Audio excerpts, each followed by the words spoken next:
Aê, começando novamente então. Gente, vambora, bora lá. Aê, agora o Fernando conseguiu entrar. Vou esperar um pouquinho aqui o pessoal chegar. Eu já vou te chamar, tá? Aí você já entra aqui, porque de qualquer forma a live vai ficar gravada, então a gente, né, vai conversando aqui, então o pessoal pode assistir depois também, quem não conseguir acompanhar, de qualquer forma vai poder assistir. Eu já vou te chamar já aqui.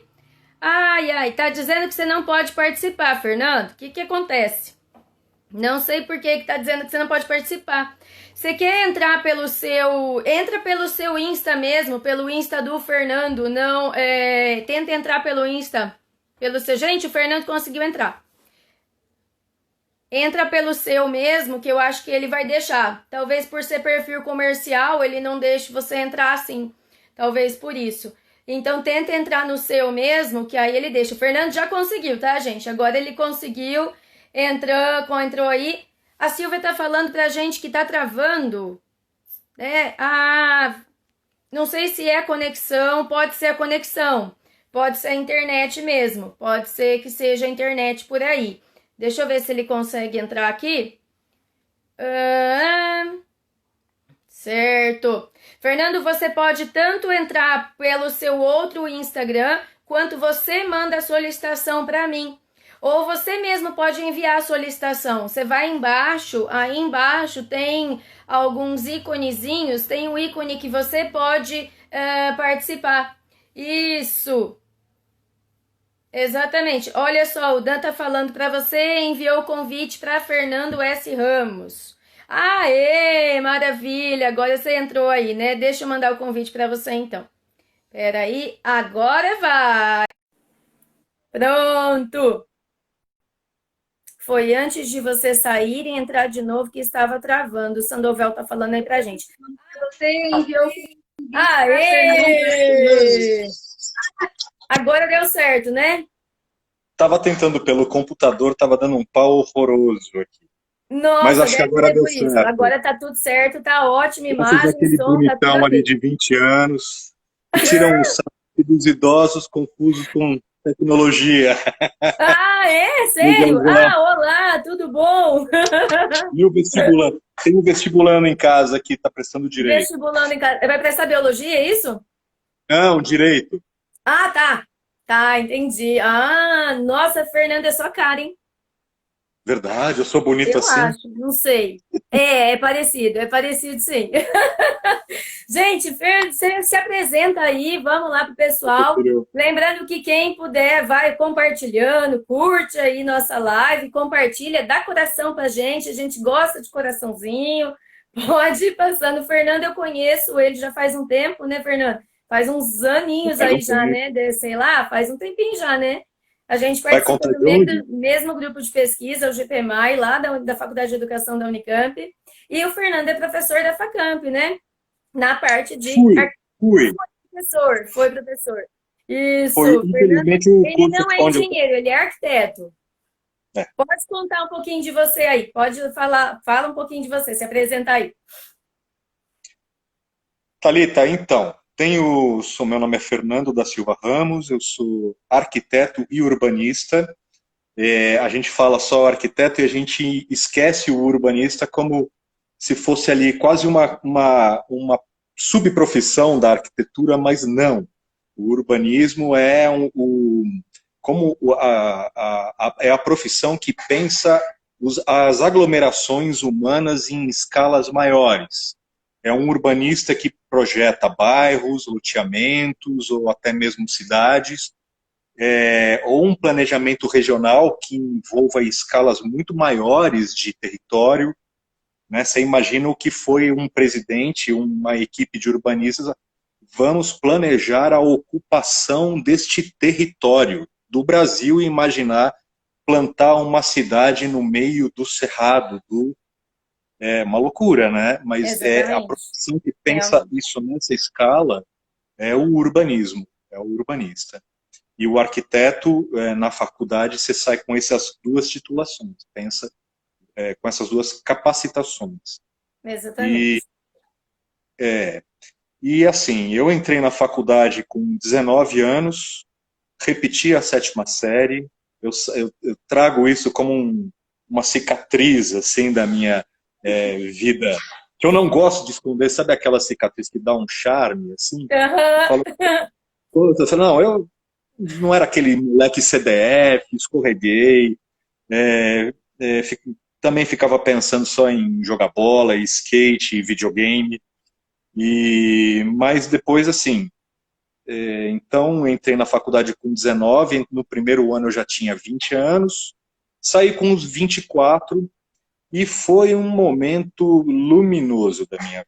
Fazer faculdade de arquitetura foi algo transformador e me dirigiu por caminhos muitas vezes inusitados, exatamente porque existe uma brincadeira no meio da arquitetura que diz assim: você que faz arquitetura, se for fazer arquitetura, você pode ser qualquer coisa, até mesmo um arquiteto. É, porque é uma área, não sei se funciona ainda assim nos cursinhos pré-vestibular, onde você tem que escolher uma área de biológicas, exatas, humanas. Ainda existe um pouco essa Alguns diferenciação. cursinhos, isso, alguns cursinhos são assim, né? Eles No meu separam tempo por área. assim, Uhum. no meu tempo era essas três divisões. Agora tem medicina, o cara quer fazer um cursinho para arquitetura, focado em arquitetura. Bom, a arquitetura ela tem no meu tempo tinha as três áreas principais, biológicas, exatas e humanas, e a arquitetura, porque a arquitetura era uma espécie de campo em que essas três áreas tinham uma intersecção, né? Se O, conversavam, o- né? não só conversavam, mas elas são constitutivas do curso. Uhum. O, você não tem artes mais forte do que exatas ou exatas mais forte do que sociológicas. O arquiteto se forma olhando para o fenômeno social, porque é para pessoas que ele projeta. Ele projeta o espaço construído da residência e das cidades, né? Onde não existe arquitetura é um problema, né? A gente tem problemas urbanos muito por falta de planejamento, né? Se você deixa a cidade crescer sem planejamento, a gente sabe quais são os problemas de mobilidade, Exatamente. Tem que ser de funcional, saneamento né? básico, né? Uhum. Então,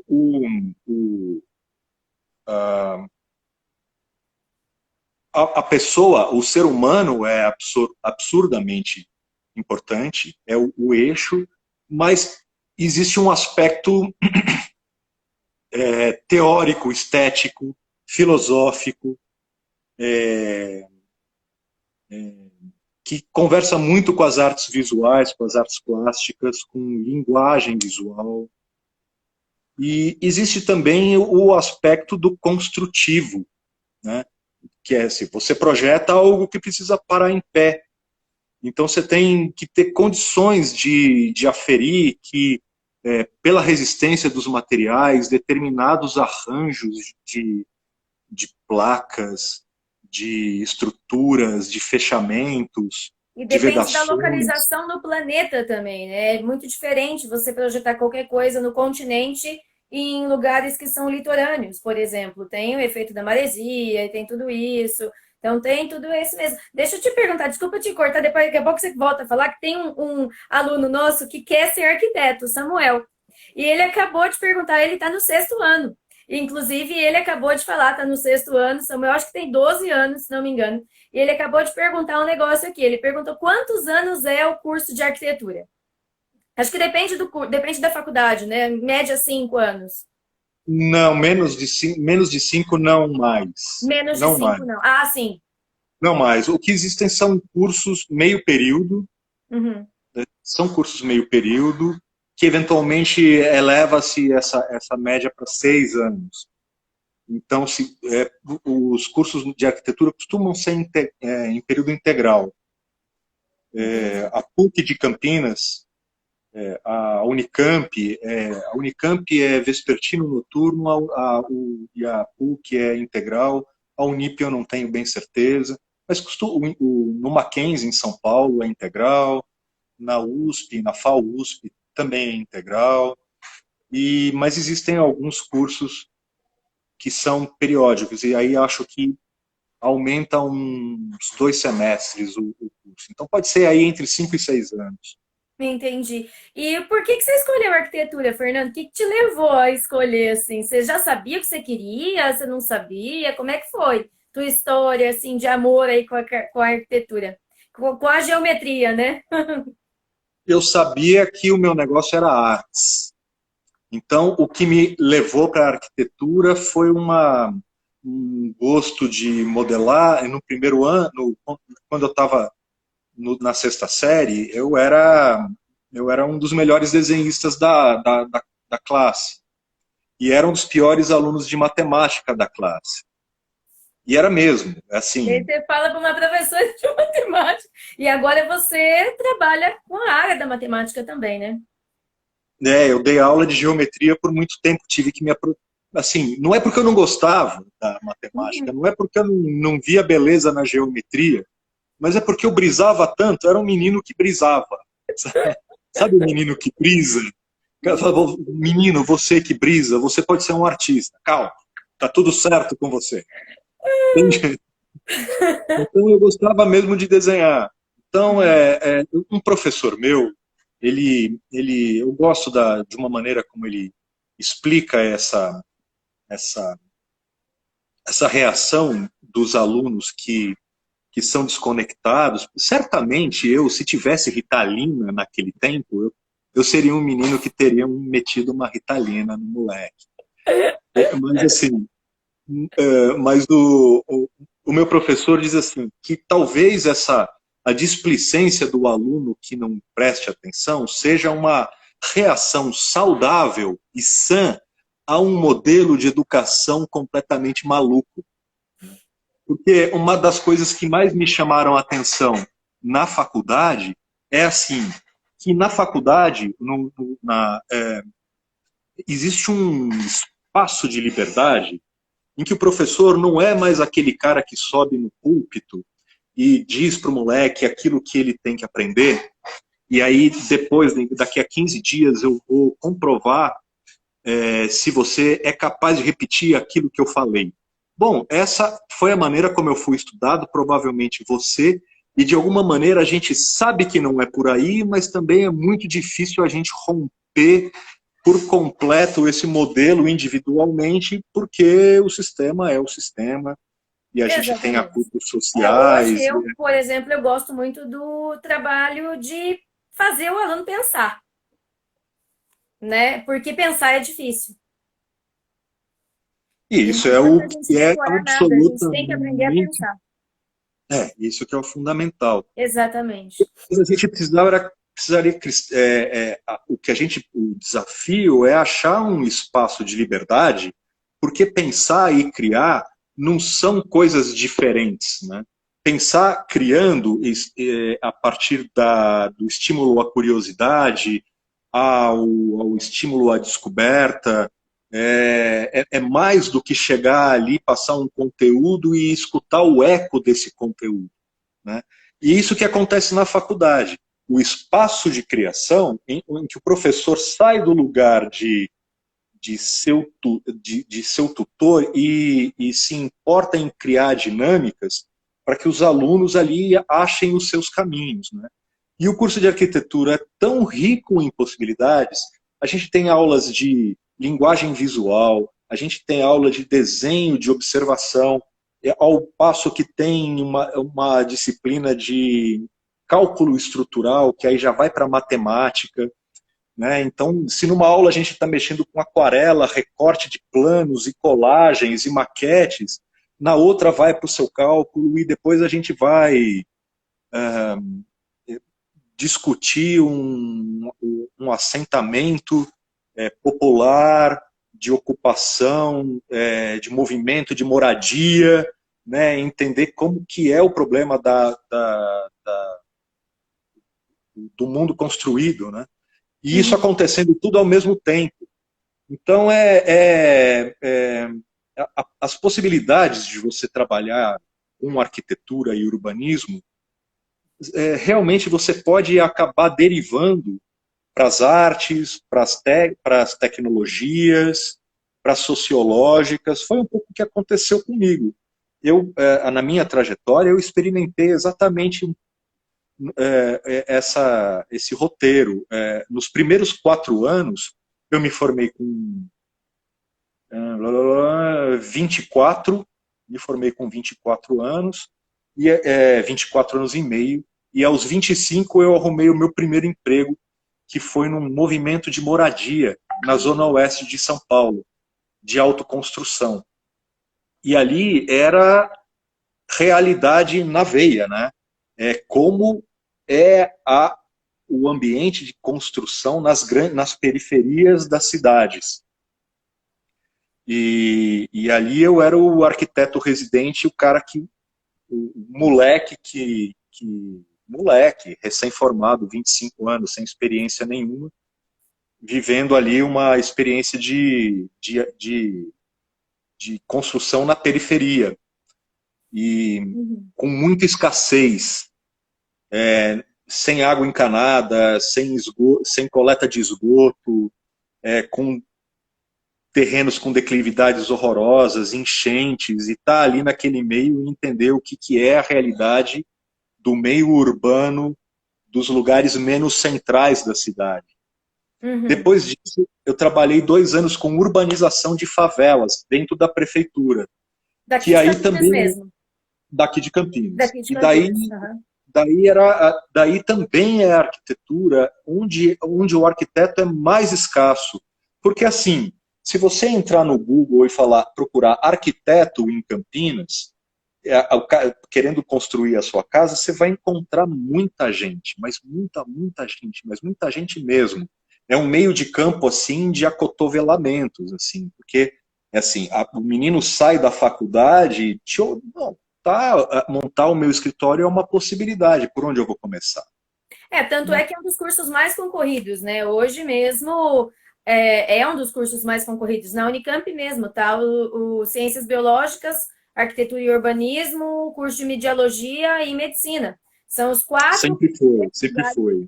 E é assim durante muito tempo. Então, realmente, é um curso concorrido, deve ter difícil, a concorrência é grande, né? Desde sempre. Os cursos de arquitetura são candidatos vagas assim, mais altos dos vestibulares da Unicamp, da FUVEST. São sim. Então, só para ter essa delimitação, no primeiro momento, nos primeiros 4 anos da minha carreira, eu trabalhei com habitação de interesse social, que é as habitações e os espaços construídos da cidade para os periféricos, das pessoas que moram nas periferias, onde os recursos são mais escassos, onde o Estado está menos presente, e isso é algo que sensibiliza bastante, né? A gente entender o que é o déficit habitacional e a importância do que é ser um arquiteto num país onde tanta gente, a grandíssima maioria, ainda vive em condições muito precárias, né? Sim. Então, saí desse mundo e aí comecei a falar, bom, já está 4 anos trabalhando nisso, quem sabe agora eu posso abrir meu escritório e, de repente, ter uma visão da arquitetura que vai para o lado mais criativo. Estava sentindo falta disso, bastante falta. E aí resolvi abrir o meu escritório e fiquei assim mais ou menos uns 10 anos. E, legal, bacana por muitos aspectos do exercício da arquitetura, desenhar casas, projetar ambientes comerciais, lojas, clínicas, parque urbano, tudo disso eu fiz um pouco nesse tempo assim, de 10 anos em que eu montei o meu escritório. Mas eu lembrava que eu me sentia mais útil naqueles 4 primeiros anos do que quando eu montei o meu escritório. Eu falei, porra, o que eu estou fazendo agora, qualquer um pode fazer, quer saber? Sei, talvez se eu sumisse assim do mapa de escritórios de arquitetura de Campinas, não ia mudar grande coisa, porque outro ocuparia o meu lugar, faria tão bem quanto eu, mas ali é que está faltando. Bom, aí eu fiquei um pouco nesse conflito e meio que decidi não trabalhar mais com arquitetura comercial por um tempo. E foi o tempo que eu fui me aproximando novamente da pesquisa, de estudar de novo. Aí eu me aproximei do Instituto de Artes da Unicamp, fiz um mestrado, 2 anos depois, 3 anos depois eu emendei um doutorado. No IA, você fez o mestrado no IA, E o no mestrado e Instituto o de Artes. doutorado. Ah, os dois lá. Ah, Os dois. uhum. Então é isso. O mestrado e o doutorado eu fiz nas artes visuais. Sou artista visual, além de arquiteto, tenho essa formação de Uhum. artista visual. E aí é uma coisa, você vai para a universidade, para pesquisa, pensar em doutorado, mestrado, você vai se aproximando meio que naturalmente do mundo da educação, né? E é muito natural mesmo, né? Estando no mestrado e doutorado em artes visuais, sendo um arquiteto, me qualifiquei para ensinar em institutos de design, de artes visuais e de arquitetura. E Uhum. aí, nos 12 anos seguintes, eu vivi a experiência muito concentrada na educação e na pesquisa. E aí eu fui ser professor em cursos de arquitetura, professor em cursos de design, por aí, por aí. Foi assim que você Fui entrou na Facamp, né? profissional. Aham. Entendi. A educação né? Eu tô, meu coração é da educação. Acho que quando você entra mesmo, a gente não sai, né? Quando você entra nessa área, não sai mesmo. E deixa eu te perguntar uma coisa. O Samuel, mesmo aluno, perguntou o seguinte: ele quer saber o que precisa saber mais. Precisa saber mais artes ou precisa saber mais matemática? Eu acho que é os dois, né? Samuel, você precisa gostar de pessoas. Antes de mais nada, porque é para elas que você vai projetar. Você Boa. tem que gostar de pessoas. E Você tem tem que até mais uma pergunta desenvolver. aqui, Fernando. Pode falar, depois eu faço a pergunta. Aí, Samuel, assim, é, é, tem matemática? Tem matemática, mas não é aquela matemática do engenheiro que você vai, só matemática, eu não aguento mais matemática, né? Você vai ter muitas artes, você vai ver muita coisa bonita. Ele Você vai gosta de experimentar. matemática, ele é bom em matemática. Em matemática é bom, É, meu aluno. mas você precisa saber matemática pelo seguinte: uma casa, como eu falei, a casa precisa parar em pé. Você não pode colocar uma coluna mais fininha do que o telhado vai pesar, senão a casa vem abaixo. Você tem que colocar a quantidade de madeira certa no telhado, senão as telhas vão pesar demais e a casa vai cair também. E para isso você tem que saber um pouco de como que o solo se comporta, para você saber qual tipo de fundação você vai fazer. Mas a boa notícia, Samuel, é que existe um amigo do arquiteto chamado engenheiro civil. E o engenheiro civil é o cara que, esse sim vai ficar martelando na coisa do cálculo. E o técnico, Cálculo, né? O cálculo, cálculo. técnico em edificações também, né? Tem, no nível do segundo grau, é o técnico em edificações. Mas o arquiteto precisa saber um pouco de tudo isso, precisa saber um pouco dessas contas para poder conversar legal com o engenheiro. Para você saber o que é possível fazer e não ficar inventando coisas que não dá para construir. E Uhum. precisa também saber dialogar com o engenheiro, mas o cálculo pesado quem faz é o engenheiro, mas o arquiteto precisa saber que ele existe e em que direção ele vai. Agora, essa parte da linguagem, das artes, da criação, do desenho, da maquete, da experimentação, que é um conhecimento que a arquitetura traz das artes visuais e das artes plásticas, né? Esse também é algo muito importante, porque é ele que dá significado à construção. A gente brincava também, é muito fácil você identificar uma casa que foi construída por um arquiteto de uma casa do engenheiro. O engenheiro fala assim, a casa do arquiteto tem mais uns frufru. Aí fala, a casa do engenheiro só tem coluna e viga. Aí fica uma gozação, um tipo de um bullying, né, entre arquitetos e engenheiros. Mas o fato é o seguinte, o projeto arquitetônico é algo que quem projeta, quem faz, considera a melhor implantação no terreno, a melhor vista, a melhor insolação, os ventos dominantes, a ambiência. Se existe uma amplitude térmica grande, né, uma diferença de temperatura muito grande também influencia, né, no material que você vai usar. Né, pela dilatação do material e tal, se tem uma dilatação maior, menor, você tem que deixar espaço entre as vigas. Isso aí a física estuda. Isso é física. Isso é física. Sim. Não, isso é física, e a física também ali, até na hora... Você pode, de repente, ser um arquiteto de bioconstrução, que é uma maneira também de se aproximar da arquitetura, através do viés do material que se emprega e da racionalização do canteiro de obra.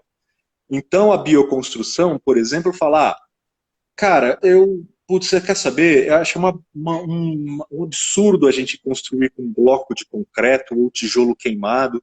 O tijolo queimado queima não sei quantas toneladas de toras de eucalipto para poder fazer o tijolo. O concreto também é um material que tem um impacto ambiental brutal na sua construção e, enfim, na sua cadeia toda, né? Eu posso pensar em querer construir só com os materiais que a natureza dá num processamento como os antigos, em técnicas como o adobe, a taipa, a construção com pedras, com bambu. Então é uma maneira também de se aproximar do universo da arquitetura a partir da construção e do uso de materiais. Eu acho que hoje é uma área que está em crescimento também, né?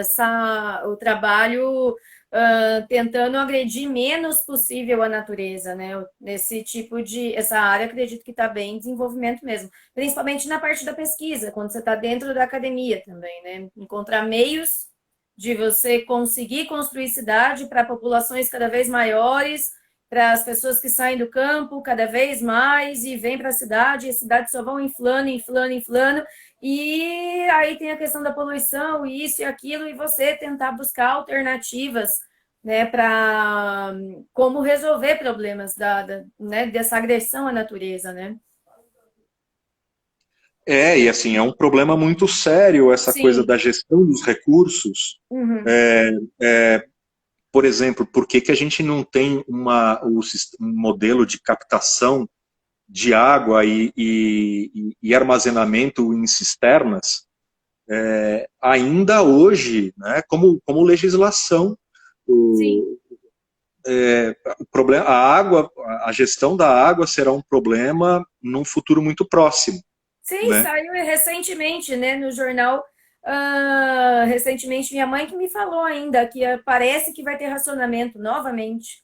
Né? Chega sempre essa época do ano, tem racionamento. Se a gente tem cisternas, por exemplo, não acontece isso, né? Quer dizer, a chance de acontecer é menor, digamos assim. Não, a gente tem águas de reuso, a ideia de que você abre uma torneira para ficar varrendo a calçada, né, vassourando a calçada com água de mangueira, da clorada, isso acabou, isso acabou. Não tem mais água para isso, não. Então a gente vai ter que criar novos hábitos e as casas também vão ter que ter novos equipamentos. E aí quando você começa a ter uma demanda, quando eu era guri, não existia aquecimento solar, né? Hoje não é uma coisa assim tão fantástica. E numa casa de pequeno porte, o aquecimento da água para o banho de uma família de 4 pessoas corresponde a 30% da conta de luz. Então você veja, 30% da conta de luz é para tomar um banho de chuveiro 15 minutos por dia, 4 pessoas. Né?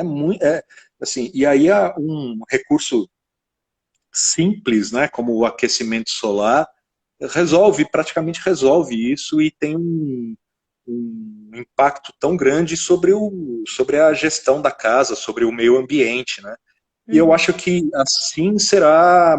Isso também é um outro canal de pesquisa do arquiteto que vai para as tecnologias, que são essas tecnologias, como é a gestão das energias e dos recursos de uma casa, né? As casas estão Uhum. ficando mais inteligentes, né?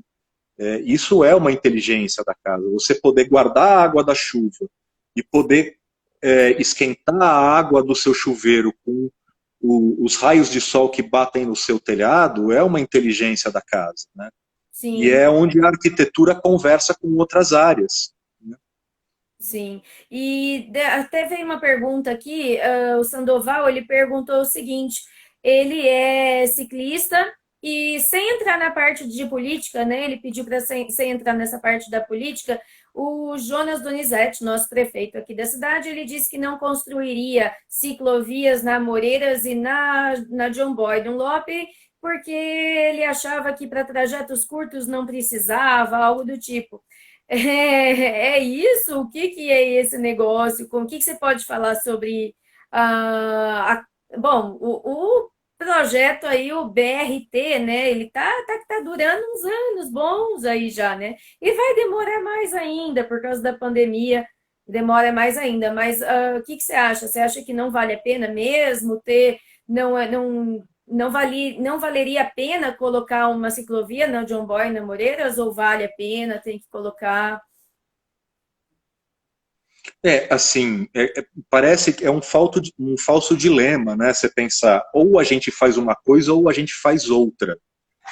Um sistema de modais, assim, para uma pessoa que mora no Campo Grande e trabalha no centro, né? Que faz aquele trajeto da Amoreiras de ponta a ponta, é importante, né? A pessoa está no trabalho em 15 minutos e não ter que ficar naquele pinga-pinga do ônibus arrastado durante 1 hora e meia que já chega cansado no trabalho, né? Ou na escola, seja onde for. Por outro lado, uma cidade saudável é uma cidade que não agride a escala humana, né? Onde a pessoa não se sinta oprimida pelo meio ambiente da cidade, onde ela possa caminhar sem se sentir insegura, onde ela encontre espaços de cidade com bares, com bairro, com casas, com marcenarias, numa trama mais junta, né? De maneira que o território tenha uma coisa, faça uma trama, um tecido urbano, seja contínuo. Isso ajuda que as cidades tenham mais vitalidade e sejam mais agradáveis de se viver. E para isso é importante que a gente tenha resgate a possibilidade de caminhar pela cidade ou de andar de bicicleta, porque a cidade volta a ter a escala do ser humano e não a do carro que passa naquela velocidade por avenidas jogando fumaça, né, em ilhas, né, de espaços vazios. E então é importante que as pessoas tenham essa possibilidade também e de considerar que algumas distâncias elas não são como essas assim do cara que vai do Campo Grande lá no final da Amoreiras, da John Boy. Na verdade, deixa eu pensar, a John Boy é que vai para o Campo No Grande, Campo né? Grande, é John Boy. Aham. Tá certo. A Amoreiras vai para o Ouro Verde. É Isso, Rui Rodrigues ali, exatamente, vai lá isso. para a região do Ouro Verde, Dique, região. Dique, na verdade, é mais a Santos Dumont, né? Mas você também É. pode ir pela Moreiras, sim. Mas ainda tem Então, a ligação Dique com Campo Grande, ainda tem lá perto da Bandeirantes para lá, ainda tem, sim. Mas a, eu. ci- Na minha É, visão, assim, seria útil, né? Seria bem legal ter a ciclovia ali. Eu acho que bem útil mesmo. as cidades saudáveis são as cidades que as pessoas roubam espaço dos automóveis. Então, esse vai ser para mim o ideal. O mínimo de espaço para os automóveis e mais espaço para as pessoas. Andarem de patinete, de bicicleta, sei lá, bicicleta elétrica, whatever, a pé, mas a gente ter, assim, a gente precisa restituir o espaço para que as pessoas ocupem mais a cidade, tirando o espaço dos automóveis. Como fazer isso? Eu acho que sim, modais, muito trem, trens de superfície, os VLT são importantes, os ônibus elétricos e menos carros movidos a energia fóssil e mais calçadas. Até porque Essa é a a cidade energia fóssil saudável. não é renovável, né? Vai acabar. Vai acabar e Vai assim, acabar. Além do que polui e tudo mais, e tem um gasto gigante, todo o processo tem um gasto enorme. Fernando, tem duas perguntas para fazer aqui para você que já mandaram aqui. Primeira pergunta, vou fazer as duas, aí qualquer coisa depois eu repito, já para eu não esquecer também.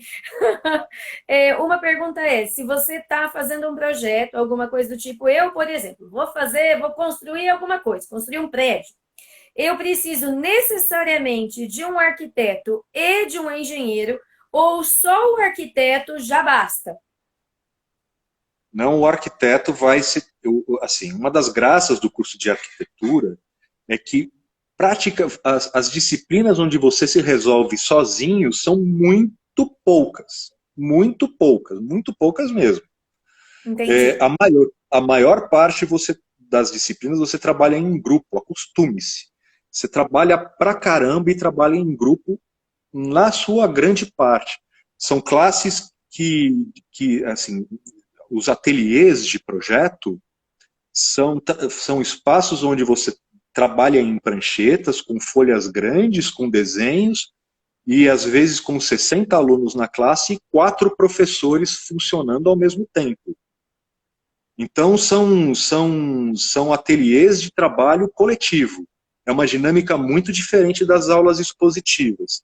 E é um pouco uma maneira de se preparar para o que vem depois, porque o arquiteto trabalha junto, sempre.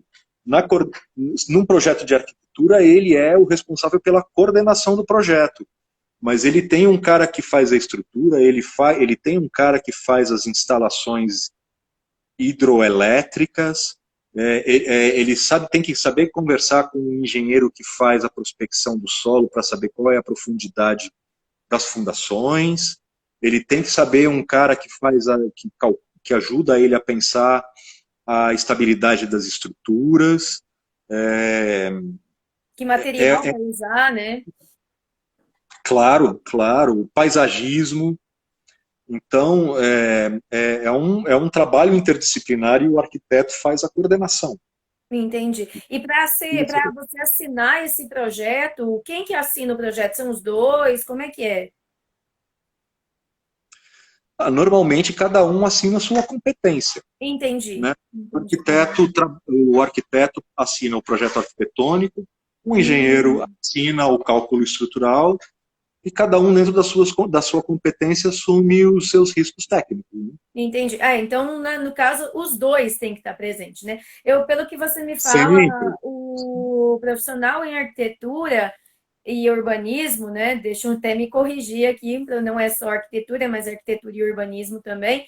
É um profissional que precisa saber trabalhar em grupo, né? Desde sempre. Eu acho que uma das coisas que tem uma pessoa que pensa em fazer arquitetura, um aluno nosso que está acompanhando, alguém, Samuel, que está aí também, pensa em fazer arquitetura, ele tem que pensar em que ele vai trabalhar em grupo, né? E que vai ter O que que é uma ultrapassar barreiras, delícia, né? O tempo Thalita, o que é uma todo. delícia, uma delícia. Eu Assim, também é uma gosto, das eu também gosto coisas mais bastante. legais do curso da graduação, da faculdade, na arquitetura especialmente, eu acho, não conheço tão bem os outros, mas assim, por que a gente não tem a liberdade né, de você, pô, não estou estudando mais só para passar de ano, né, tirar a nota, claro que a nota é sempre uma referência que o professor tem que ter para fazer a avaliação de continuidade, mas existe uma liberdade que eu não conhecia até o terceiro ano do ensino médio, né, que era aquela coisa, estuda, passa de ano, você vai fazer uma prova, você vai ser testado e tal. Eu acho que a gente tem que caminhar para apresentar essa liberdade para o aluno cada vez mais cedo. Essa liberdade que a gente experimenta na graduação, fala, pô, agora que o negócio vai estar ficando legal, estudar vai acabar. Até agora foi aquele pesadelo de nota, né? Agora que eu estou vendo uma Mais coisa ou aqui de 4 menos. Ainda horas. continua. Mesmo depois da faculdade, pelo menos a matemática ali nas exatas, meu Deus do céu, nossa senhora, é um negócio meio sozinho, né? Você estudar exatas é um negócio meio sozinho ali, cada um por si. É, Mas eu digo eu assim, a gosto do direção. grupo. Eu O gosto grupo também, mas você tem que o grupo é ralar, hein? muito Meu legal. Deus do céu.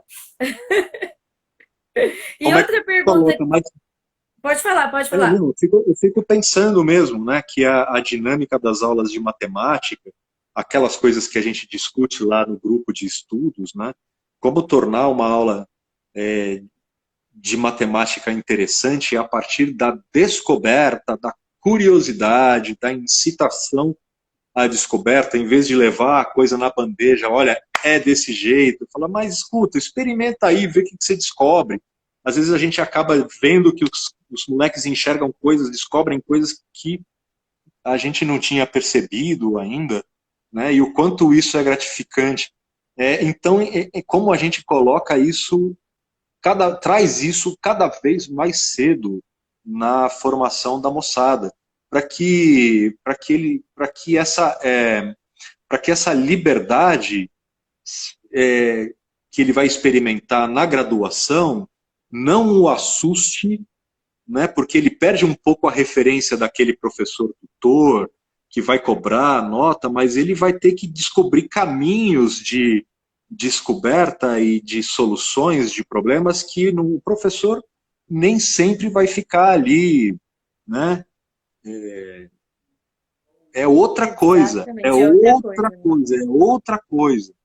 E assim, mas por que isso chega tão tarde, né? Eu não sei. Fico pensando, talvez seria uma maneira assim da gente colaborar com a educação no ensino fundamental e médio, como incorporar essa liberdade da descoberta e da autorresponsabilização cada vez mais cedo. E a nossa coordenadora pedagógica, Camila, perguntou aqui: o que para você seria um bom projeto arquitetônico? Ah, um projeto simples, barato, uma casa que seja fresquinha no verão, quentinha no inverno, Ai, que iluminada, maravilha! iluminada, clara, que respeite o terreno, que traga a natureza para dentro e que seja a sua cara. Nossa, verdade. É muito pessoal, né? Essa parte da arquitetura que você, arquitetura comercial, você tem que meio que ser um psicólogo às vezes, né? Entrar um pouquinho na vida das pessoas, dos seus clientes, talvez, não sei, posso estar errada, também me corrija, porque eu não sou da área, então você que me fala aí também. Mas eu imagino que seja, né? Imagina, você vai ter que construir, se eu imagino, eu vou contratar alguém para construir minha casa, por exemplo, sei lá, isso não vai acontecer, não. Mas se acontecer, é, a pessoa tem que descobrir o que eu gosto. Imagina, nossa, tem que ser um pouquinho psicólogo também, né? É o que você falou, tem que gostar de gente, tem que saber lidar com as pessoas, né? A escolha de um arquiteto, um cliente que escolhe um arquiteto, ele tem que ir o santo tem que bater. Precisa ver fala, pô, esse cara vai me entender, o cara vai entender o que eu estou querendo. Né? Tem que ser um pouco parecido, tem que sonhar o sonho do cliente também. E é muito difícil o cliente te procurar para fazer um projeto, te mostrando um monte de revistas de referência, só, puta, não, cara, eu acho isso uma arquitetura tão ruim. né? Puta, eu acho que não sou eu o arquiteto que você está precisando. Pega aí, ó. Vai nesse meu amigo aí que ele vai resolver a tua vida. É, assim, Ser honesto, né? Ser honesto com o cliente, tem que ser. tem que Tem que ser. ser. Se não fazer o projeto vai ser um pesadelo. É algo que vai doer, sabe? Porque Sim. você está fazendo um projeto para um cara, não é que você não tenha que abrir nenhuma concessão aos Uhum. desejos do cliente, mas você tem o tempo inteiro que estar em contato com as suas crenças estéticas, filosóficas, né? Entendi, Então, realmente. E o que que você pode falar assim pra gente que nosso tempo está acabando de novo? O negócio aqui é muito rápido, passa muito rápido, a gente nem vê o tempo passar. Sobre mercado de trabalho, você já até falou, já, né? Tanto que eu deixei você falar aí, porque, né? Você vai falando, nem preciso nem perguntar, né, Fernando? E o sobre mercado de trabalho é bem amplo, né? Pelo que você falou, realmente é muito amplo mesmo. Porque a arquitetura, ela, nossa, eu não imaginava tanto assim também, não conhecia. Thalita, tem ex-aluno meu que está trabalhando com arquitetura de games. Então Gente, que pega um maravilha vídeo. isso! Pessoal que gosta de jogo, que pensa em fazer a criação, nossa, é verdade, né? É essencial. O Minecraft mesmo, que trabalha com a construção. Minha filha que começou a jogar, né? A Sofia que estava jogando. E ela constrói com os bloquinhos. Então, nossa, é verdade, não tinha pensado nisso, não. Gente, é muito amplo. É É bastante. realmente muito amplo mesmo. Poxa vida, e que mais, assim, qual a área urbana, né? A área da arquitetura, não sei se social é a palavra correta, mas seria para a parte pública, digamos assim, né? Tem isso também, tem a parte comercial, Tem o design, que é tem o onde eu estou design. trabalhando agora. Sim, Agora, assim, eu já fiz loteamentos, já fiz casas, agora eu estou fazendo cadeiras, mesas, estantes, armários, joias, modelos anatômicos. gente, ai que sucesso isso! É, Nossa, eu tô é, é, aqui maravilhada. é um universo, porque também, além da construção, você pode ir para a indústria, né? Pensar objetos com a mesma lógica de quem pensa uma casa, é, materiais, resistência, estética, método de produção, e você pode começar a criar, dirigir o seu potencial criativo para os objetos que estão à sua volta. Não necessariamente para casa, não necessariamente para a cidade, mas para os objetos. Né? Entendi. Nossa, Existe, sensacional isso. existe Sensacional. uma profissão que eu acho que deveria ter uma delimitação, que é o designer. Os cursos de design estão morrendo, infelizmente, a má notícia é essa. Estão morrendo porque não conseguiram, como classe profissional, delimitar um campo de atuação restrito. Fala, bom, aqui é só designer que mexe. Né? Assim como Entendi. projeto de arquitetura é só arquiteto que faz, e que se você, medicina é só médico que faz, existe uma delimitação, um território daquela profissão. O design, ele meio que ficou pulverizado, assim como o jornalismo, né? Fala, você não precisa ter um diploma de jornalismo, de jornalista para gerar conteúdo. Ou você não precisa ter um diploma de design para fazer uma mesa. Uhum. É uma pena, uma grande pena, assim, sofremos nós, assim, que todo consumidor perde, a indústria nacional perde, porque não valoriza uma profissão importante na cadeia de produção aí, Sim. imagina o que é o design italiano. O design italiano é uma marca. Design alemão, né? Design de Milão. Faz A parte da semana cultura, né? faz parte da cultura e, assim, ter a assinatura de um designer italiano agrega valor ao seu produto. Então, Exatamente. no mundo desenvolvido, o design tem o seu lugar, né? É, enfim, é um desabafo, assim, assim, entre arquitetura e design, se você está pensando entre fazer um curso entre arquitetura e design, faça arquitetura, porque você pode ser arquiteto, mas você pode ser designer. Se você fizer design, você vai fazer algo que qualquer um, em princípio, pode fazer, do ponto de vista legal, mas não pode fazer aquilo que os outros que fazem design fazem, como o arquiteto. Tem É mais uma duas lógica. perguntas aqui para você, e essas são minhas aqui. Uma é: você precisa ser criativo? Tem que ser uma pessoa criativa para fazer arquitetura? Essa é uma pergunta. E a outra é: você precisa entender de leis também? Você Entre precisa os ser, dois, né?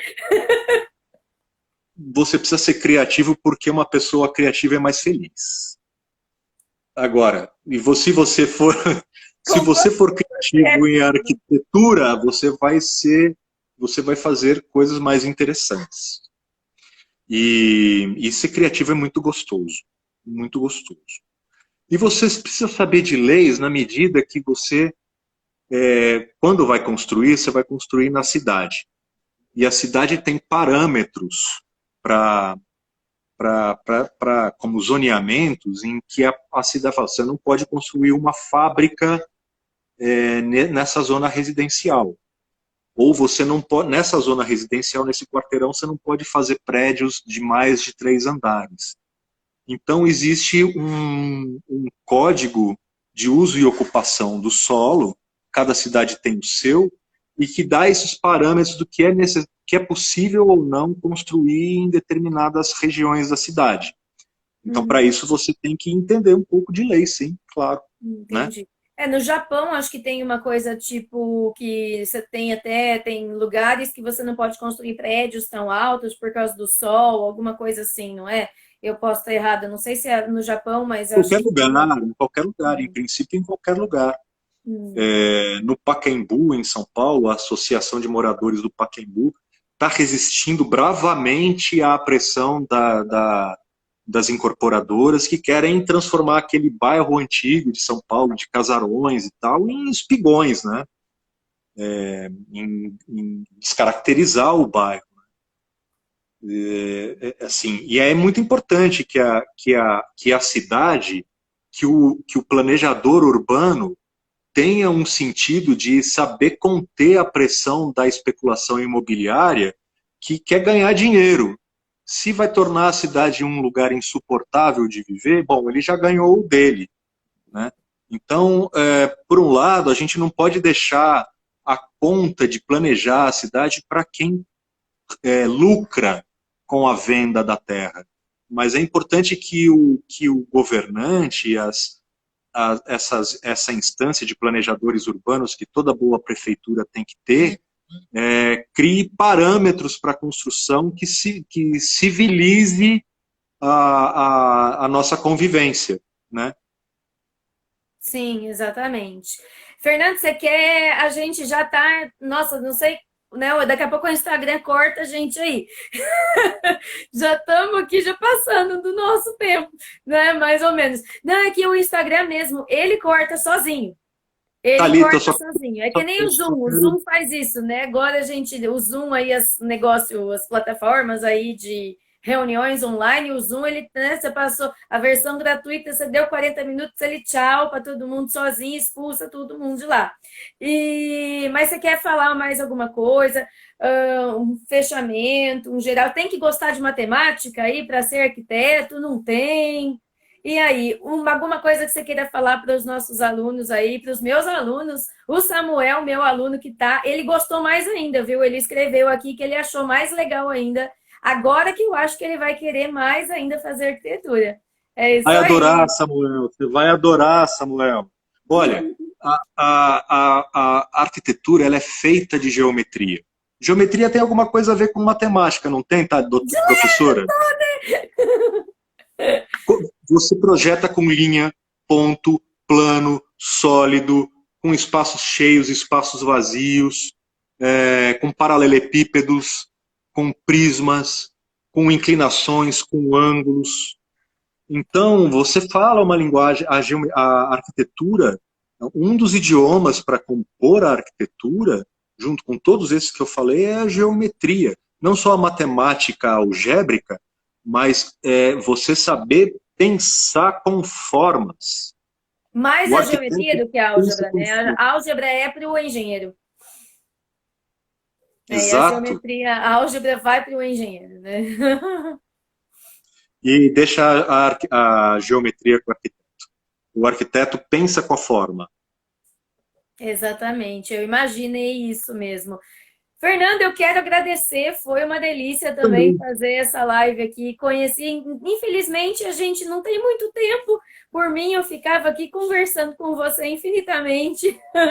É um Muito poço de grato pelo conhecimento. convite. Gente, essa pessoa é um poço de conhecimento, é uma pessoa que eu tenho um respeito muito grande e uma admiração muito grande pelo trabalho do Fernando, pelo que eu conheço dele no nosso grupo de pesquisa também, né, lá no GPMI. Muito obrigada mesmo. Gente, qualquer pergunta que vocês tiverem, Samuel, se tiver alguma pergunta, ó, amanhã a gente tem aula, hein? Amanhã tem aula comigo.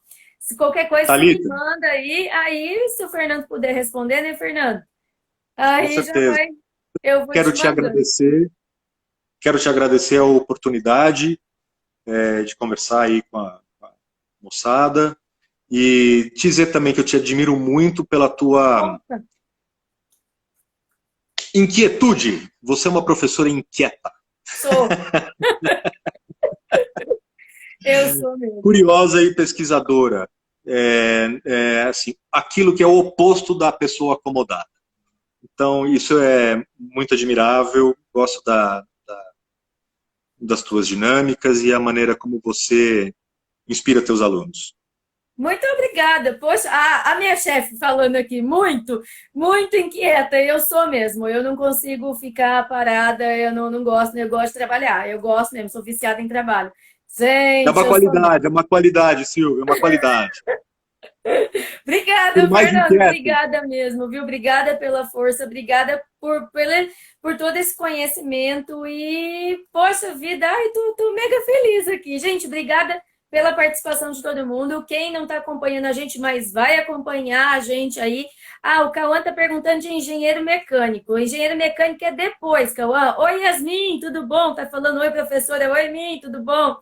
Bom, obrigada mesmo, obrigada Colégio Lades por confiar aí no meu trabalho também, né, por me dar essa oportunidade de poder fazer, ajudar os nossos alunos também na escolha, né, na escolha do futuro deles. E a arquitetura, acho que para mim, hoje eu tô pensando até diferente, eu imaginava, tinha uma outra visão.